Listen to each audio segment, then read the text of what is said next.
O'zbek kinosida ko'pchilikning sevimli aktrisasi bo'lishga ulgurgan Dilnoza Kubayeva haqida kutilmagan xabar tarqaldi. Assalomu alaykum, hurmatli tomoshabin. Kanalimizga xush kelibsiz. Videoroliklarimiz ostida bir dona like hamda podpisatsiya tugmachasini bosib qo'yishni yodingizdan chiqarmang. Kelgindi kelin, Telba hamda Farzandim kabi filmlardagi rollari bilan mashhurlik shohsupasiga erishgan aktrisa Dilnoza Kubayeva 22 noyabr sanasida 39 yoshni qarshiladi. Dilnoza Kubayeva 1986-yili Toshkent shahrida ziyolilar xonadonida tug'ilgan. Otasi biolog olim, onasi esa iqtisod sohasida faoliyat yuritgan. Oilada yagona qiz bo'lib, 2 o'g'ildan keyin dunyoga kelgan bir nafar ukasi bor.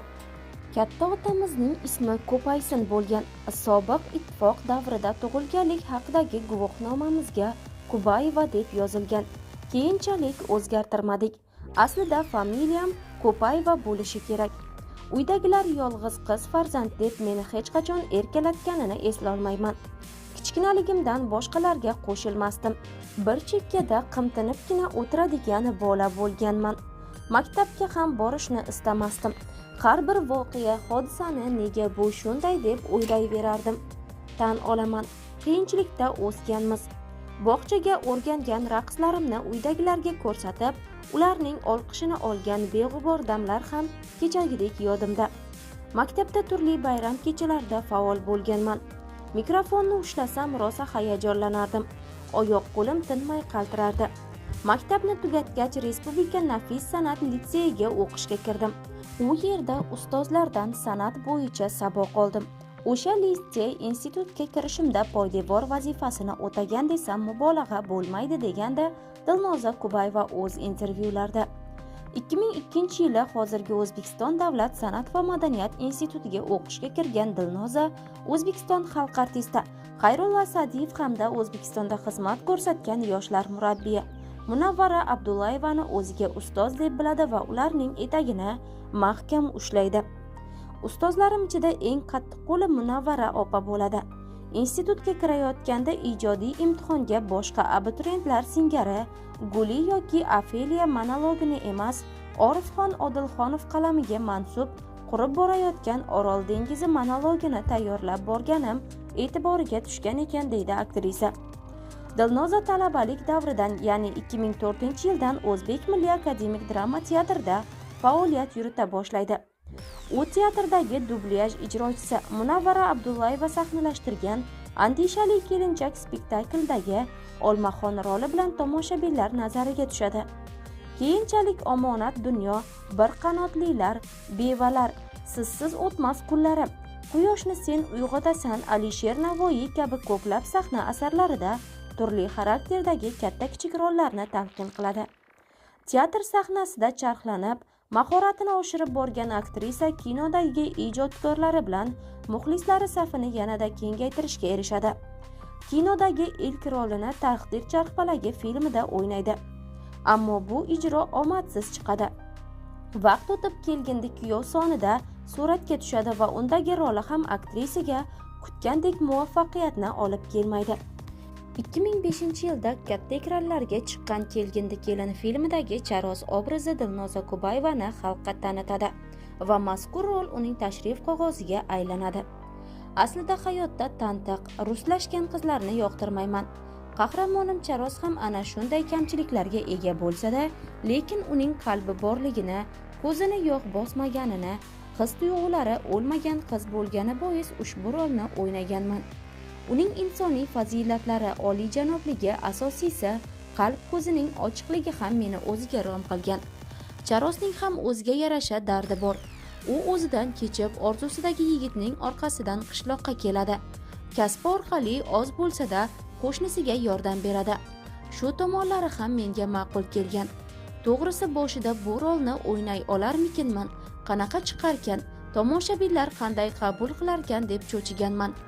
Rolim katta bo'lgani uchun suratga olish jarayonida ijodiy jamoadagilar ham yordam bergan. Kino ekranga chiqqanidan so'ng uni xalqimiz yaxshi qabul qilgan. Charoz rolim uchun 600 ming so'm gonorar to'lashgan. Hammasini onamga berganman. Ammo hozir Kelgindi kelin filmini ko'rsam uyalaman. O'sha paytda endi chiqayotgan aktrisa edim. Hali bu katta maydonda dovdirab yurgan qizcha bo'lganman. Men bunaqa kiyinmayman deb talab qila olmasdim. Obraz shuni taqozo qilishi mumkin, to'g'ri. U qiz shunaqa o'sgan, lekin bizning o'zbekona qadriyatlar, urf-odatlar degan narsalar, muqaddas his-tuyg'ular bor. Mentalitet degan tushunchalar bor.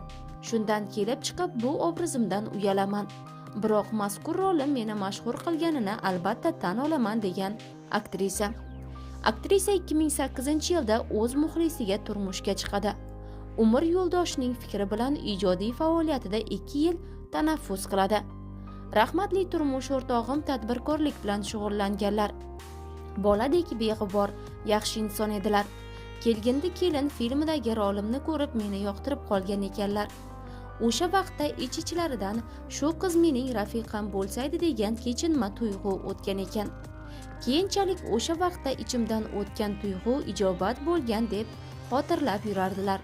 Mendan dastxat olish bahonasida teatrga kelganlarida tanishib qolganmiz. Birinchi muhabbatim ham, balki so'nggi muhabbatim ham rahmatli jufti halolimdir. Turmush o'rtog'im juda ham oddiy, xokisor, halol odam edilar. Har xil mish-mishlar chiqqan, ammo u gaplar shunchaki mish-mish bo'lgan xolos. Jufti halolimni roziligi uchun erimga bergan ahdimga sodiq qoldim. Shu sababli 2 yil ijoddan ketdim. Ularni norozi qilib biror narsaga erishishim mumkin emasdi. Xo'jayinim 30 yoshdan oshganda olamdan o'tdilar. Ular mendan minnatdor bo'lib, rozi bo'lib, senga tarbiya bergan onangga rahmat dedilar.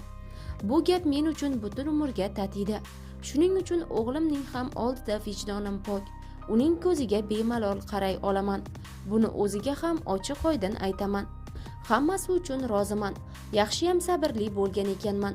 Yaxshiyam qanday kun bo'lsa ham chidagan ekanman. Yaxshiyam kasbingni tashla degan vaqtlarda tashlagan ekanman. Mana yana ishlab ketdim. Insonni juda ham e'zozladim, xuddi yosh boladek. Kezi kelganda emizikli bolamni onamga tashlab, ular bilan birga kasalxonada qolganman deydi aktrisa. Marhum turmush o'rtog'imga rahmat deyman. To'g'ri, orqamdan juda ko'p gap so'zlar bo'ldi. Ularning vafotidan keyin men uchun ko'p sirlar ochildi. Shu qiz turmush o'rtog'i bo'ladi, oq libos kiydiraman, shar'iy ham qonuniy hamrohi bo'laman deb chiroyli tashlab ketdi. Biroq shu inson shaxt va qat'iyat bilan meni baxtli qila oldi. Kutgan insonlarimdan qat'iyat bo'lmadi. Ayollar, qizlar, yigitlarning oldiga borib, menga uylan deya oladimi? Yo'q, o'zbek ayoli hech qachon bu so'zni aytmaydi. Ulardan doim minnatdor bo'laman. Ruhlari shod, oxiratlari obod bo'lsin. Men har doim ota-onasiga xos bo'lgan, yarashadigan ishni qiladigan, amallari bilan jannatda toj kiydiradigan o'g'il tarbiya qilyapman. Aktrisaning o'g'li Muhammad Amin 15 yoshda bo'lib, u musiqa maktabida o'qiydi. Muhammad Amin kelgusida qanday kasbni egallashidan qat'iy nazar, poydevori musiqa bilan mustahkam bo'lishini istayman. Bundan tashqari musiqani bilgan, tushungan insondan yomonlik chiqmaydi. Qaysi sohani tanlamasin, tanlovga hurmat bilan yondoshaman. Uni hech qachon majburlamayman. Balki yillar o'tib ulg'aygach, orzuyimdagidek shifokor bo'lar. Buni endi vaqt ko'rsatadi deydi aktrisa. Dilnoza Kubayeva mish-mishlar va muhokamalar markazida bo'lishni yoqtirmaydi. Ammo bir necha yil oldin O'zbekiston xalq artisti Ozodbek Nazarbekov bilan oila qurgani haqida gap so'zlar bolalagan. Keyinchalik ikki ijodkor ham bu shunchaki mish-mish, asossiz gaplar ekanligini ommaga ma'lum qildi. Oxirgi intervyularda ikkinchi marta turmushga chiqish niyati borligini aytgan va uni boricha qabul qiladigan inson bilan oila qurmoqchiligini qayd etgan. Meni borimcha qabul qila oladigan, ekrandagi Dilnoza Kubayevani emas, sahna ortidagi oddiy Dilnozani sevadigan, bor nuqsonlarim, kamchiliklarim bilan yaxshi ko'radigan, muammolarimni tushunadigan, ko'ngli toza, vijdonli inson uchrasa albatta turmushga chiqar edim deydi Dilnoza Kubayeva. O'zim ko'p to'ylarda qatnashganligim tufayli Xudo xohlasa ko'nglimdagi insonni uchratib, turmushga chiqsam bu safar mana shunaqa bo'ladi deyman. O'zimni rosa berkitib qo'yganman. Ochilishga qiynalaman. Boshqalarga bu g'alati tuyulishi mumkin, lekin bu galgi to'yim xuddi birinchi marta turmushga chiqayotgandek bo'lishini xohlayman. Baland bo'yli o'g'lim yonimda turib, men bilan turmush o'rtog'im bilan raqsga tushishini xohlardim. san'atkorlar navbati tiqilinch bo'lishini emas, hamma narsa ko'ngil uchun, ruhiy ozuqa uchun bo'lishini xohlardim, deydi aktrisa.